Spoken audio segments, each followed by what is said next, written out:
So now we've seen the precise definition of lists. Let's see some more representations of lists, some more useful representations. So we saw the EBNF rule. This gives already one textual representation.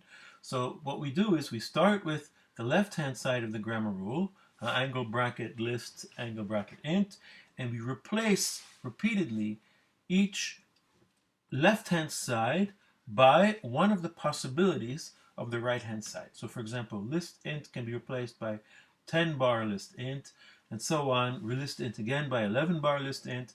Eventually we can replace the list int by nil, and then there are no more left-hand sides, so we have a list. So that's one textual representation. In Oz, we have another textual representation, which is called the bracket notation, using these rectangular brackets enclosing an element. So this is used for a non-empty list with greater than 0 elements. And what it means is that this representation in blue is identical to the grammar representation, which is the only one that we are going to actually reason about and give semantics to. So bracket 10, 11, 12 is identical to 10 bar, 11 bar, 12 bar nil. And if you write them in the OS system and you do a comparison with equal, equal, it will say true. For the system, those two are identical. No difference. So it's purely a syntactic comfort for the programmer who likes to write lists in the bracket way. So, in fact, there's a name for this kind of comfort. It's called a syntactic sugar. Syntactic sugar allows you to make different textual representation of the same thing. And just like sugar is not usually good for you if you eat too much syntactic sugar is not good for the clarity, but a little bit is good. Another representation of lists is a graphical representation, as a graph, a drawing. So a graph with nodes and edges. And this is very important because human beings have a very powerful visual reasoning. So for many people, myself included, maybe you too, this is a very useful way of representing lists. So let me show you how it works. We start again from some left representation here. For example, 10 bar list int.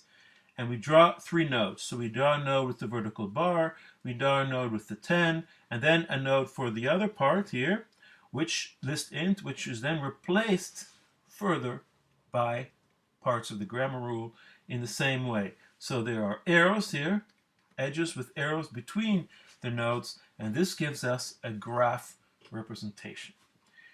So this structure here is actually a special case of a more general structure called a tree, and trees are, next to lists, the most important compound data structure in computer science. So I will now define what it is, a tree.